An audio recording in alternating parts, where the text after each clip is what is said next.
तो जैसा कि हम बृहस्पति और शुक्र की युति के बारे में बात कर रहे थे, मेष लगन वाले जातकों के लिए इस वीडियो में हम चर्चा कर रहे हैं।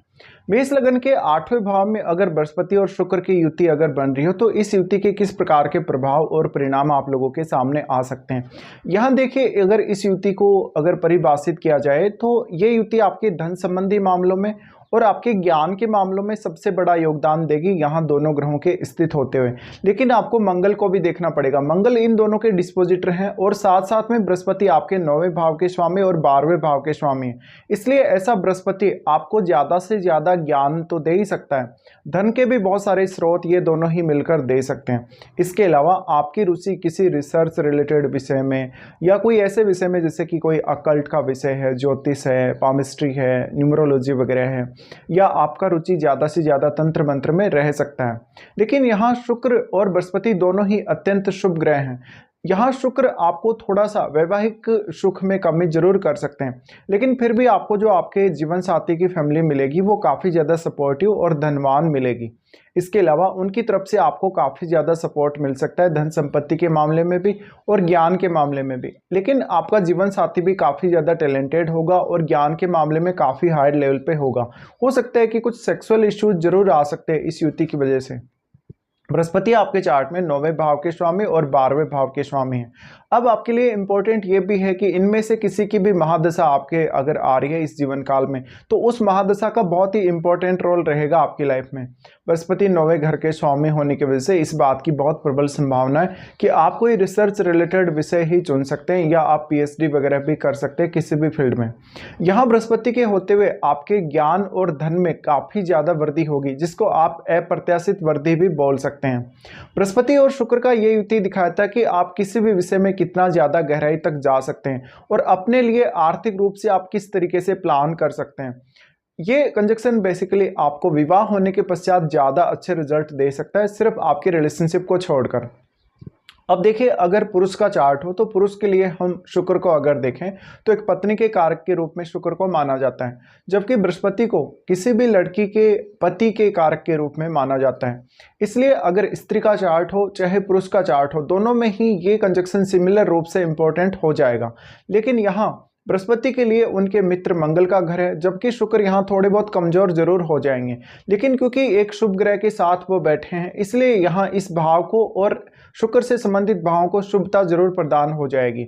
अब आपको ये देखना पड़ेगा कि यहाँ मंगल आपके चार्ट में कैसी स्थिति में बैठे हैं। वास्तव में ये दोनों का ही कंजक्शन आपको ज्ञान के मामले में और धन के मामले में बहुत ज़्यादा ऊंचाइयां दे सकता है लाइफ में, लेकिन बाकी मामलों में ये कंजक्शन आपको उतना अधिक सपोर्ट नहीं कर पाएगा। इसके साथ साथ आपका जो सिक्स्थ सेंस है वो भी काफ़ी हाई लेवल पे होगा।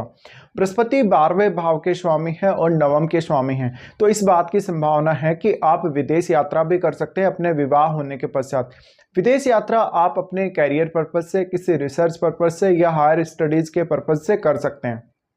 शुक्र यहाँ पे आपके दूसरे भाव और आपके 7वें भाव के स्वामी, इन दोनों भावों के स्वामी होकर शुक्र थोड़ा सा आपका जो 7वां भाव है उसको कमजोर जरूर कर देते हैं यहाँ। लेकिन इसका मतलब ये नहीं है कि आपका विवाह टूट जाएगा या विवाह में आपको जीवन साथी से सपोर्ट नहीं मिलेगा, बल्कि जीवन साथी की फैमिली आपको जीवन साथी की तुलना में थोड़ा ज़्यादा सपोर्ट करेगी कहीं ना कहीं, ये आपको देखना है। इसके साथ साथ अगर कोई भी प्लेनेट आपके 7वें भाव में बैठा है, कोई भी प्लेनेट आपके दूसरे भाव में, आपके 12वें भाव में बैठा है या फिर आपके 9वें भाव में बैठा है, तो उस प्लेनेट को भी आपको देखना है। इसके अलावा बृहस्पति और शुक्र दोनों ही मिलकर आपको काफ़ी अच्छी अंडरस्टैंडिंग और काफ़ी अच्छी मैच्योरिटी देते हैं जीवन में किसी भी मामले में। तो जीवन में आप धन संपत्ति को लेके या रिलेशनशिप को लेके कोई भी ऐसी स्थिति में जहां पर आप एकदम फंसे हुए से नजर आ रहे हैं खुद के लिए, ऐसे में आप अपने ज्ञान और अपनी क्षमताओं का बेहतर इस्तेमाल कर सकेंगे। शुक्र आपको बहुत ज़्यादा लग्जरी लाइफ देने के साथ साथ आपको यहाँ बृहस्पति बहुत ज़्यादा आध्यात्मिक और धार्मिक जीवन भी जीने के लिए देंगे। ऐसे में आपकी लाइफ में आध्यात्म और भौतिकता का एक अच्छा बैलेंस भी देखने को मिल सकता है। हालांकि आप खर्चे बहुत ज़्यादा करेंगे और कभी कभी आपको अपने परिवार के सदस्यों या अपने माता पिता के लिए भी एक्स्ट्रा रिस्पॉन्सिबिलिटी लेनी पड़ सकती है, लेकिन यहाँ पर इन दोनों ही ग्रहों के होते हुए आपके पास इनकम सोर्सेज की कोई कमी नहीं होगी। आपकी वेल्थ एक्युमुलेशन में भी ये दोनों ही ग्रह काफ़ी ज़्यादा सपोर्ट और सहायता करेंगे आपकी। अब इनमें से अगर कोई भी वक्री है या इनमें से कोई भी अस्त है तो उनको आपको देखना चाहिए। हो सकता है यहाँ पे बृहस्पति अगर अस्त हो तो बृहस्पति के अस्त होने के केस में आपका ज्ञान ज़्यादा बढ़ेगा, क्योंकि देखिए बृहस्पति एक आकाश तत्व ग्रह है वास्तव में, और सूर्य से अगर बृहस्पति अस्त हो जाते हैं तो इस केस में आपके लिए रिसर्च करना, ज्ञान प्राप्त करना काफ़ी ज़्यादा आसान रहेगा। और फिर आपको विवाह होने के पश्चात अपने हायर स्टडीज़ के पर्पज़ से या अपने कोई भी रिसर्च पर्पज़ से विदेश जाने के चांसेस ज़्यादा बन जाते हैं, या आपको हवाई यात्रा करने के जो चांसेस है वो ज़्यादा बन जाते हैं। अब भले ही आप विदेश जा रहे हैं, चाहे अपनी कंट्री में कहीं दूसरी जगह सेटल हो रहे हैं, या अपने स्टडी पर्पज़ के लिए कहीं अपने ही देश में ट्रेवल कर रहे हैं, बट बृहस्पति के अस्त होने के केस में क्योंकि सूर्य बृहस्पति को अस्त करेंगे, इसलिए आपको 8वें भाव को एक्सप्लोर करना काफ़ी ज़्यादा आसान हो जाएगा। 8वें भाव को एक्सप्लोर करना आसान होने की वजह से आप काफ़ी ज़्यादा मल्टीटास्किंग होंगे और काफ़ी अच्छे से रिसर्च रिलेटेड कार्यों में रुचि ले सकेंगे। इससे आपका ज्ञान बढ़ेगा और आपकी ओवरऑल क्षमता बढ़ेगी। वो क्षमता आपके धन प्राप्ति में काम आ सकती है, वेल्थ एक्युमुलेशन में काम आ सकती है। अगर आपका कोई भी रिश्ता बिगड़ता है तो उस रिश्ते को ठीक करने में भी काम आ सकती है। बृहस्पति की जो यहाँ से दृष्टि रहेगी वो आपके 12वें भाव पे रहेगी। 12वें भाव पे बृहस्पति की दृष्टि का पड़ना आपके सिक्स सेंस को तो बढ़ाएगा ही बढ़ेगा, साथ में आपको विदेश से भी काफी सारे अच्छे अवसर प्रदान कर सकता है। इसके अलावा बृहस्पति आपको समय के साथ साथ ज्यादा मैच्योरिटी देंगे रिलेशनशिप में और धन संबंधी मामलों में। तो आर्थिक रूप से ये कंजक्शन आपको काफी ज्यादा सपोर्ट करता है और काफी ज्यादा स्टेबल भी बनाता है। लेकिन अगर आपके 8वें भाव में इनके साथ कोई भी सूर्य जैसा ग्रह, कोई राहु या केतु जैसा ग्रह हो तो काफ़ी ज़्यादा उतार चढ़ाव भी फिर आपको देखने को मिल सकते हैं। इसके साथ साथ आपको आपके दूसरे भाव में भी देखना पड़ेगा, क्योंकि दूसरे भाव पर इन दोनों की ही दृष्टि है। इसलिए अगर दूसरे भाव में भी अगर कोई भी ऐसा ग्रह बैठा हुआ हो जो कि काफ़ी ज़्यादा फास्ट मूविंग प्लैनेट है, जैसे कि चंद्रमा है या फिर सूर्य है या फिर मंगल है, तो आपको उनको जरूर एनालाइज करना चाहिए। उसके बाद बृहस्पति की दृष्टि क्योंकि वाणी स्थान पर पड़ेगी और शुक्र की दृष्टि भी वाणी स्थान पर पड़ेगी। ऐसे में जीवन में आपने जो कुछ सीखा है, जो कुछ अनुभव किया है, जो और जितना भी आपने ज्ञान प्राप्त किया है, उस ज्ञान को आप दूसरों के सामने काफ़ी अच्छे से रख सकेंगे और अपनी क्षमताओं को भी काफ़ी अच्छे से बढ़ा सकेंगे। तो आपका ज्ञान तो बढ़ेगा ही बढ़ेगा, आपके अंदर काफ़ी ज़्यादा क्रिएटिव टैलेंट भी आएगा और आपकी अन्य क्षमताओं का भी विकास होगा। लेकिन आप समय के साथ साथ इस कंजक्शन की वजह से अपने रिलेशनशिप में, धन संबंधी मामलों में और अन्य मामलों में भी काफ़ी ज़्यादा मैच्योर होते चले जाएंगे।